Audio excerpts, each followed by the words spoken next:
11월 13일 도마반 드림 예배를 하나님께 드리겠습니다. 하나님은 영이시니 예배하는 자가 영과 진리로 예배할 주니라. 아멘.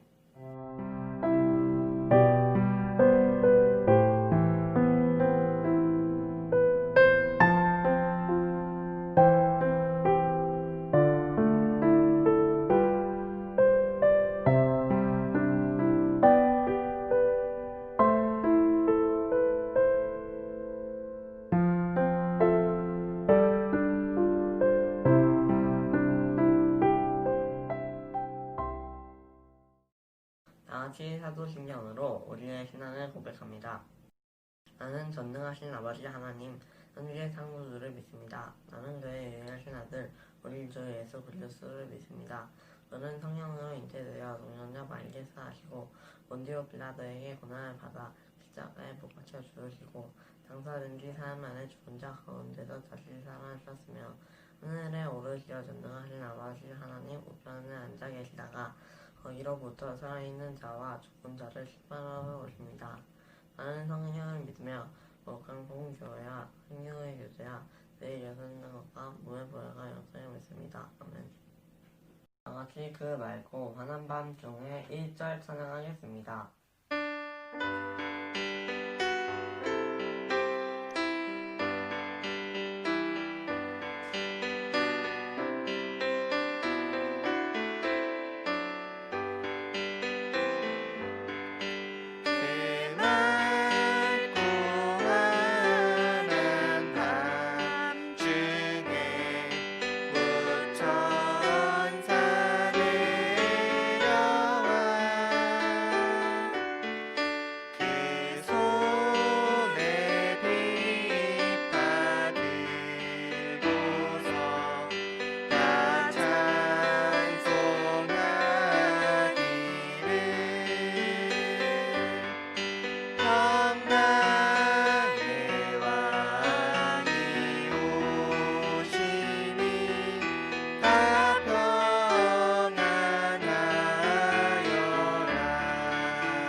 김태은 학생이 우리를 위해 기도하겠습니다.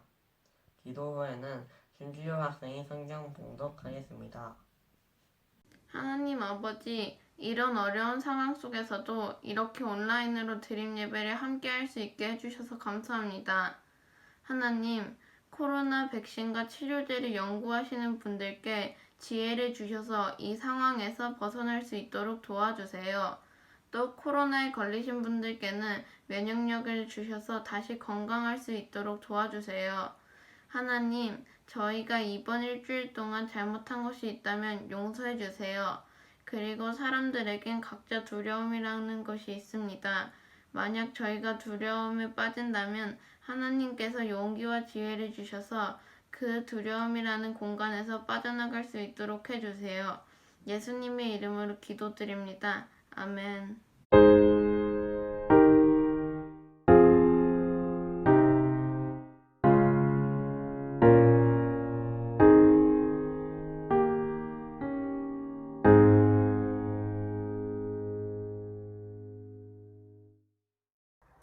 오늘 하나님께서 우리에게 주신 말씀은 누가복음 2장 10절에서 11절입니다. 함께 성경책을 찾아보겠습니다. 천사가 이르되 무서워하지 말라. 보라, 내가 온 백성에게 미칠 큰 기쁨의 좋은 소식을 너희에게 전하노라. 오늘 다윗의 동네에 너희를 위하여 구주가 나셨으니 곧 그리스도 주시니라. 아멘. 하나님의 말씀입니다. 다같이 나의 모습 나의 소유 찬양하시면서 가정에서 준비한 예물을 하나님께 드리겠습니다.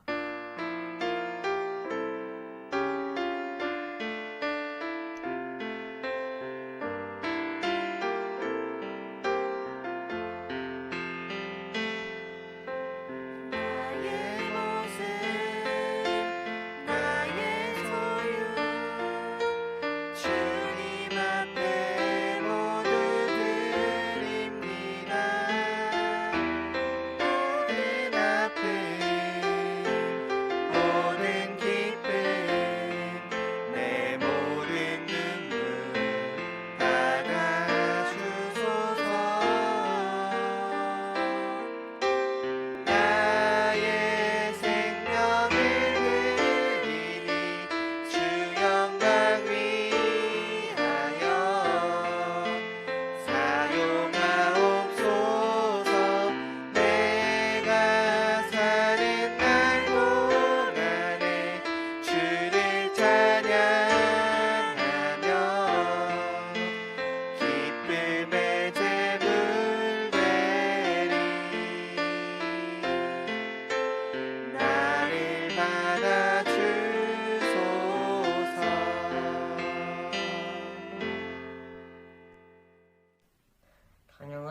전도사님 말씀 선포해 주시겠습니다. 샬롬. 소년부 친구들 가정에서 예배 잘 드리고 있지요? 사회적 거리두기 단계가 올라가서 이렇게 다시 가정에서 모두가 함께 예배를 드리게 됐지만 그럼에도 이렇게 함께 시간을 지켜서 예배하는 모든 친구들 참 귀합니다. 오늘 대림절 몇째 주일일까요? 대림절 셋째 주일이죠. 우리 친구들이 없지만 전사님이 이렇게 초를 켜 보았어요. 우리가 대림절 셋째 주일인 것을 기억하고 또 우리가 오늘 함께 나눠야 할 말씀의 본문은 어디일까요? 저기 보이나요? 말씀의 본문 또 13일 것을 살짝 옆에 비껴서 붙여놔봤어요. 네, 맞아요. 바로 누가복음 2장 10절의 말씀을 우리가 함께 나눌 차례입니다. 자, 아직 성경책을 안 가지고 혹시 있는 친구가 있다면 또 설교 노트를 맞다 한 친구가 있다면 지금 잠깐 시간을 드릴 테니까 어서 다녀오세요. 지금 내 앞에 설교 노트와 성경책을 펴고 우리가 바른 자세로 가정에서도 함께 예배 드리면 너무 좋겠습니다. 네, 그렇다면 오늘은 큰 기쁨의 좋은 소식이라는 제목으로 누가복음 2장 10절의 말씀을 우리 친구들과 함께 나누려고 합니다. 바로 예수님 탄생 이야기에 대한 내용인데요. 혹시 그런 친구 있나요? 전사님, 지난주일 마태복음 말씀에서도 예수님 탄생 이야기를 했잖아요. 그럼 굳이 똑같은 내용인데 왜 하죠? 라고 혹시 질문을 띵 하고 떠올린 친구가 있다면 전도사님이 자신 있게 얘기해 줄 수 있어요. 마태복음의 예수님 탄생 이야기와 누가복음의 예수님 탄생 이야기는 달라라고 할 수 있죠. 뭐지? 성경에 다른 내용이 있나요? 틀린 내용이 있는 건가요? 라고 생각하는 친구 있을 수 있는데요. 그 같아요. 마태복음과 누가복음 모두 다 사실을 담고 있는데 마태복음에서 똑같은 사건을 두고 나는 이 사건을 좀 더 강조하고 싶어 라고 하고 마태는 썼고요. 누가도 나는 이 사건을 좀 더 조명하고 싶은데 라고 해서 마태와 누가의 내용이 약간은 차이가 있다는 걸 우리 친구들이 똑부러지게 잘 알고 오늘 말씀을 들어가면 재밌을 것 같아요. 그렇다면 지난주 복습도 할 겸 마태는 그러면 어떤 내용을 강조했죠? 라고 질문을 던졌을 때 우리 친구들이 쉽게 캐치할 수 있어요. 마태는 유대인의 왕으로 오신 예수님의 이야기를 조금 더 많이 담고 있어요. 왜냐하면 마태는 당시에 유대인들에게 예수님이 우리의 메시아야 라는 메시지를 던지고 싶었기 때문이에요. 그래서 동방박사들의 권위 있는 사람들이, 동방박사들처럼 권위 있는 사람들이 예수님의 탄생을 위해 아주 먼 거리를 걸어와서 경배했더라라는 내용도 담고 있고요. 또 유대인들에게 얘기하죠. 너네 잘 알잖아. 선지자들이 예언한 그 내용 지금 이루어졌어. 그래서 바로 베들레헴에서 아기 예수님이 탄생하신 거야 라는 그 약속의 말씀을 기억하는 장면으로 마태복음은 더 강조해서 쓰고 있어요. 그렇다면 오늘 말씀을 쓴 누가는 예수님의 어떤 모습을 강조하고 싶었을까요? 혹시 오늘 말씀을 보기도 전에 더 잘 알고 있는 친구가 있을 것도 같은데요. 몰라도 괜찮아요, 친구들. 지금 같이 전도사님이랑 말씀을 쭉 보면서 누가복음은 이런 내용을 강조하고 있구나를 오늘 깨닫게 될 거거든요. 그러면 우리 친구들이 직접 오늘 말씀을 통해서 찾아보는 것으로 생각하고 함께 오늘 말씀 1절을 먼저 읽어보도록 하겠습니다. 시작. 그때 가이사 아구스도가 영을 내려 천하로 다 호적하라 하였으니 아멘. 누가는 조금 더 예수님의 탄생 이야기를 역사적인 배경에서 기술하려고 노력을 했어요. 그래서 좀 더 자세한 얘기를 적어놓거든요. 근데 우리 친구들이 지난주 마태복음 말씀에서 살펴봤을 때 예수님이 태어날 당시에 그 땅을 누가 다스렸다는 걸 우리가 알았었죠? 맞아요. 로마가 다스렸다는 걸 우리가 마태복음의 말씀으로 알 수 있었는데요. 그러면 누가복음은 좀 더 거기서 더 세밀하게 들어가서 로마의 황제가 누구였다라고 지금 하고 있는 걸까요? 가이사 아구스도가 로마의 황제였다. 왜냐하면 가이사라는 뜻이 로마 황제 아구스도 이런 말이기 때문이에요. 그래서 그때 당시 황제가 아구스도였구나 라는 것을 누가는 조금 더 자세히 서술하고 있어요. 그런데 친구들, 이 아구스도가 조금 재밌는 건 원래 이름이 아구스도가 아니에요. 원래 이름은 역사적으로 세계사적으로 봤을 때 옥타비아누스라는 사람이었는데요. 이 사람의 힘이 셌을까요? 약했을까요? 셌으니까 계명을 더 했겠죠. 맞아요. 엄청 강한 로마가 강했던 시절에 왕을 했던 사람이에요. 그래서 천하를 정말 자기 아래 다 둘 만큼 권력이 엄청나게 집중되었던 시기였대요. 그래서 모든 사람들이 로마 시민권 한번 가져봤으면 좋겠다라고 할 정도로 로마의 힘이 가장 셌었을 때 황제 이름이 옥타비아누스였는데요. 이 옥타비아누스 마음에 어떤 마음이 생기냐면, 뭐야, 다른 나라들 아무도 우리 로마를 침범하지 못할 정도로 지금 평화로운데, 내 힘이 이렇게 센데 좀 더 멋있는 이름이 없을까? 그래, 나는 신이 돼야겠다. 신이라는 뜻의 아구스도라는 이름으로 옥타비아누스가 개명을 합니다. 그래서 성경에서 누가는 가이사 아구스도였다라고 얘기를 하고 있는 거예요. 바로 이 아구스도가 모든 사람들은 호적해라라고 오늘 명령을 딱 내리면서 누가복음 2장 1절을 시작을 하고 있습니다. 그러면 아구스도는 대체 왜 호적을 하라고 한 걸까라고 친구들은 생각할 수 있는데요. 호적을 하면 나라는 사람이 어디에서 태어났고, 그 다음에 이 고향에 있는 사람이 여자는 몇 명이고 남자는 몇 명이고, 이게 딱 보이잖아요. 이렇게 셈을 할 수 있단 말이죠. 그래서 그러면 저 동네는 사람이 몇 명이니까 세금을 이만큼 내고, 그리고 남자가 몇 명이니까 우리가 전쟁을 할 때 전쟁에 이만큼 참여하면 돼 라고 하는 계산이 딱 나올 수 있어요. 그래서 아구스도는 더 강한 나라를 위해서, 또 세금을 걷기 위해서 모든 사람은 호적해라 라는 명령을 내리게 됩니다. 바로 이 아구스토의 명령에 따라서 모든 사람을 호적을 해야 했는데요. 지금 우리가 살고 있는 시대에는 아이가 태어나면 가까운 동사무소에 가서 호적 신고를 할 수 있어요. 호적 등록을 할 수 있다고요. 전산 처리도 간편하게 돼 있고요. 그런데 이때 당시에 호적을 하려면, 맞아요, 고향으로 가야 했어요. 그래서 오늘의 주인공 요셉도 자기의 호적을 등록하기 위해서 고향이었던 베들레헴으로 길을 떠나게 된 거죠. 어떤 일이 일어났는지 함께 5절부터 7절까지 읽도록 하겠습니다. 시작. 그 약혼한 마리아와 함께 호적하러 올라가니 마리아가 이미 잉태하였더라. 거기 있을 그때에 해산할 날이 차서 첫 아들을 낳아 강보로 싸서 구유에 뉘었으니 이는 여관에 있을 곳이 없음이러라. 아멘. 요셉이 호적하러 고향으로 갈 때 마리아는 이미 잉태한 상태였어요. 그런데도 누구의 명령으로? 아구스의 명령으로 호적하러 가야 했기 때문에 그 먼 여행길에서 가장 힘들 것 같은 극한의 상황, 아내가 임신했던 상황을 견뎌야 했던 거죠. 그런데 친구들, 생각해봐요. 아구스도 이름 뜻이 뭐라고 했었죠? 내가 신이다 라는 교만한 마음에서 시작된 사람이었다고요. 그의 이름이었다고요. 그렇다면 지금 마리아와 요셉의 뱃속에 있는 분은 누구죠? 진짜 신의 아들, 바로 하나님의 아들이 잉태했다라고 마리아도 알고 있고 요셉도 주의 사자가 말해서 알고 있게 됐죠. 아구스도의 명령이었는데 그들은 과연 명령에 따라 움직여야 했을까요?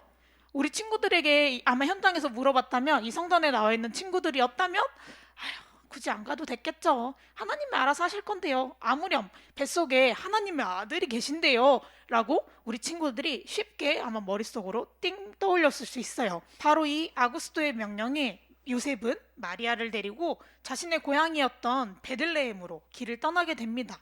그 반대편에는 나사렛이라는 말이 써져 있죠. 바로 요셉이 원래 살고 있었던 동네였어요. 이 나사렛에서 베들레헴까지는 꽤 먼 거리로 며칠 밤을 걸어가야 했지만, 그럼에도 요셉은 마리아를 데리고 베들레헴으로 떠났던 모습을 보여줍니다. 친구들, 재밌는 거는요, 지금 나사렛에 살고 있던 요셉이 임신을 마리아가 한 상태였지만 베들레헴으로 굳이 이 아구스도의 명령을 따라서 이동을 했잖아요. 그런데 이게 바로 하나님의 뜻이었다는 걸 우리 친구들이 알고 있나요? 우리가 지난주 말씀, 마태복음의 말씀에서 헤롯이 유대인의 왕이 어디서 태어나겠느냐라고 물었을 때 제사장들과 서기관들이 구약의 말씀을 인용해서 베들레헴에서 태어난다고 했습니다 라고 얘기했잖아요. 바로 그들이 알려줬던 말씀이 구약 미가 선지자가 얘기했던 말씀에서 나왔거든요. 베들레헴아, 이스라엘을 다스릴 자가 너에게서 나올 거야, 베들레헴에서 태어날 거야 라는 약속의 말씀을 이루신 것이죠. 그래서 예수님이 베들레헴에서 태어난 건데요. 중요한 사실은 다른 선지서를 볼까요?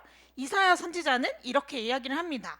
그날에 이새의 뿌리에서 한 싹이 나서 만민의 기치로 설 것이요. 바로 여기서 한 싹, 이 말을 원어로 설명하면 노쓰리라는 표현을 쓰는데요. 이 노쓰리가 바로 이 나사렛 동네의 이름과 같은 말이에요. 그랬을 때 예수님이 어디서 태어나야 되냐면 베들레헴에서 태어나고요. 예수님의 출신은 노쓰리, 나사렛이어야 된다는 거예요. 그래서 우리가 봤을 때는 뭐야, 아구스도 말을 굳이 왜 들어줘야 돼? 라고 할 수도 있지만 하나님께서는 그 악해 보였던 아구스도의 명령을 사용하셔서 이스라엘에게 약속해 주신 그 말씀, 나사렛 출신이면서 베들레헴에서 태어날 거야 라는 그 말씀을 예언을 이루신 거예요. 그래서 요셉은 힘들었지만 마리아와 함께 기꺼이 순종하는 마음으로 나사렛에서 베들레헴까지 먼 거리를 떠나게 됩니다. 그런데 7절에서 말했듯이 여관에 있을 곳이 없었던 거예요. 그래서 어디에 태어났다고 하죠? 구유의 니었다라고 나옵니다. 그런데 우리 친구들이 우리의 달력도 보시다시피 아주 따뜻한 분위기 속에서 예쁜 아가가 응애하고 있을 것 같지만요. 전사님이 이스라엘 가보니까 이때 당시에는 돌을 깎아서 구유를 만들었대요. 지금 이 구유도 사실 되게 잘 만들어 놓은, 관광객들을 위해 잘 만들어 놓은 구유고요. 이렇게 차디찬 돌 구유에 예수님께서 뉘어 있었을 거야 라는 사실을 전사님은 거의 현장에 가서 보는데 마음이 조금 아팠어요. 예수님이 하나님의 아들이신데 이런 곳에서 태어나셨구나 라고 생각이 들었기 때문이에요. 그래서 우리 친구들에게 지금 이 장면을 보여주고 있는 겁니다. 예수님께서 이렇게 태어나신 사건만 봐도 마태가 얘기했던 것과 누가가 얘기하는, 강조하고 있는 지금 예수님의 탄생이 조금 다르다는 걸 우리 친구들이 눈치를 챌 수 있어야 돼요. 마태복음에서는 동방박사가 먼 길을 걸어와서 유대인의 왕이 나셨습니다 라고 인정하고 경배했다면, 과연 누가복음에서는 누가 예수님의 탄생을 알게 되었을지 우리 함께 생각하면서 8절과 9절을 읽겠습니다. 시작. 그 지역의 목자들이 밤에 밖에서 자기 양떼를 지키더니 주의 사자가 곁에 서고 주의 영광이 그들을 두루 비춤에 크게 무서워하는지라. 아멘. 누가 예수님 탄생 소식을 알게 됐죠?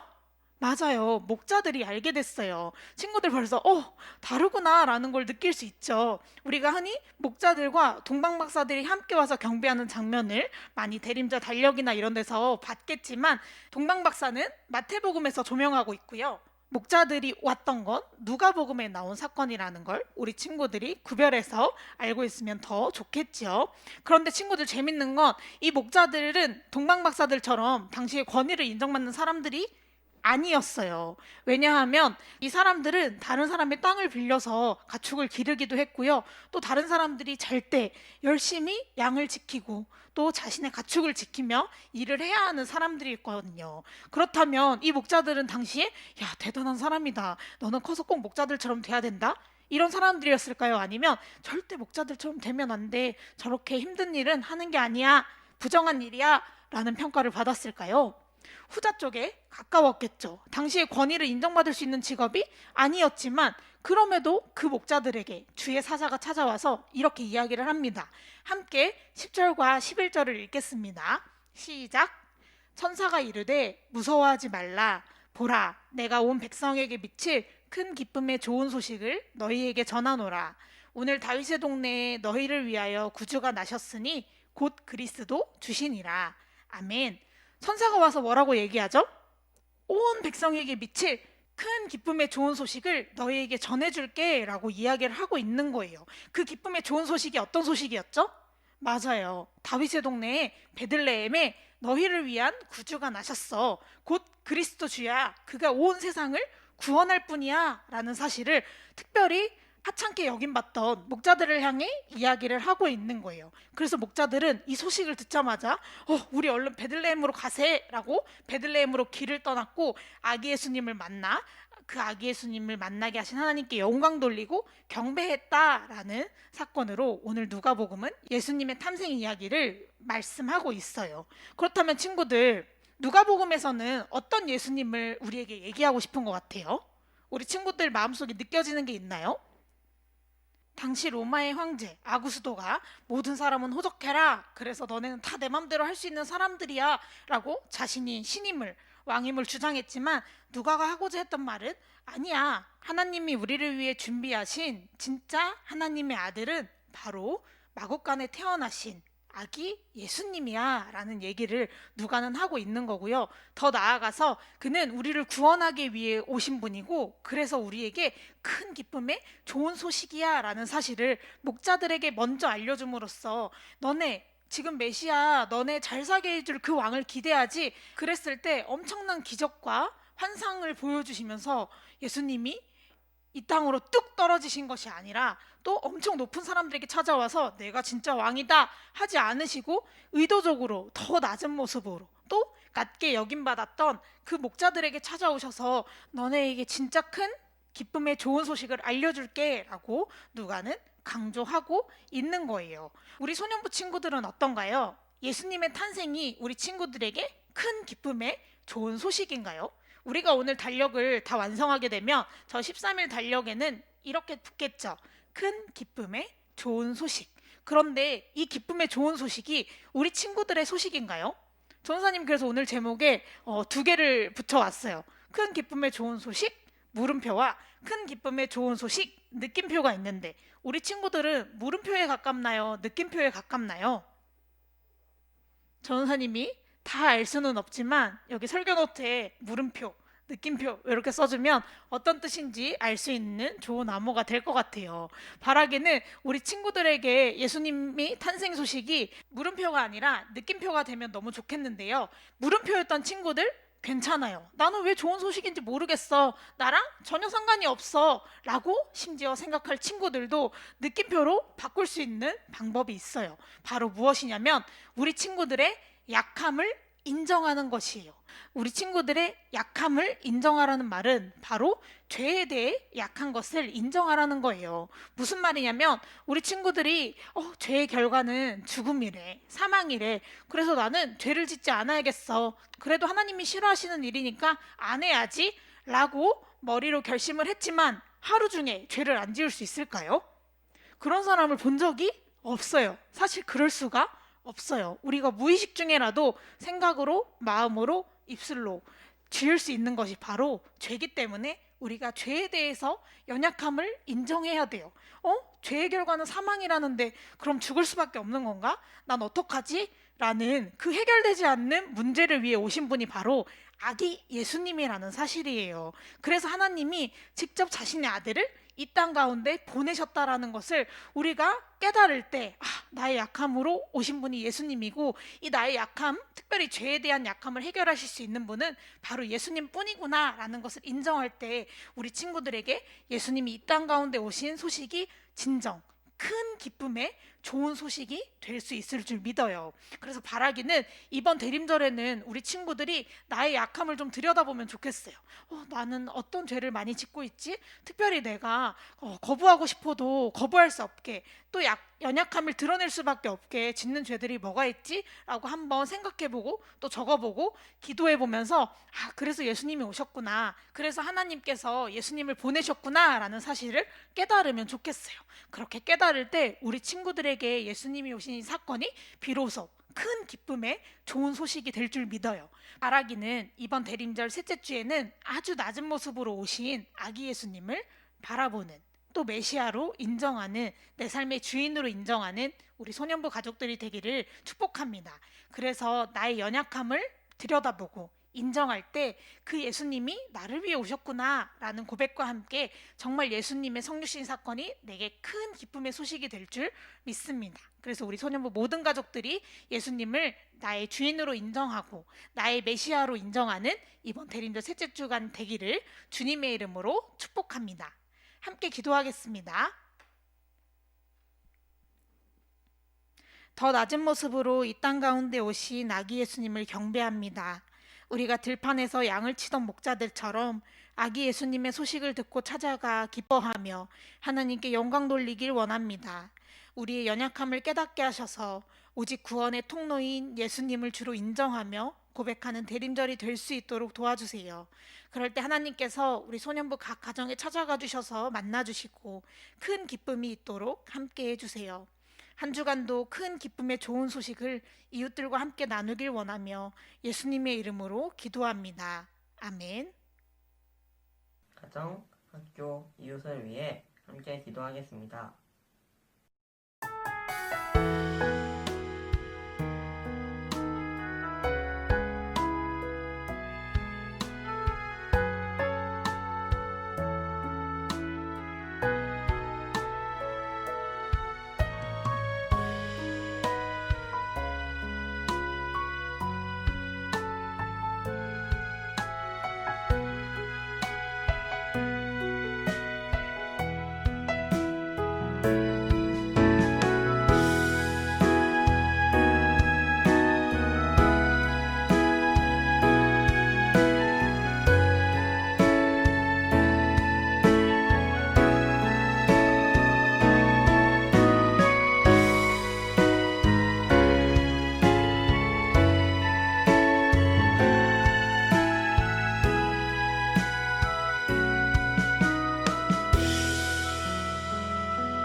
같이 두 기도문으로 예배를 마치겠습니다.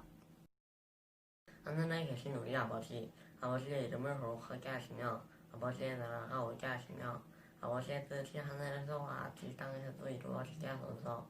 오늘 우리에게 일용할 양식을 주시고 우리가 우리에게 잘못하는 사람을 용서하여 준 것 같이 우리들을 용서하여 주시고 우리를 시험에 빠지지 않게 하시고 밖에서 모아주소서. 나라와 권능과 영광이 영원히 아버지 것입니다. 아멘.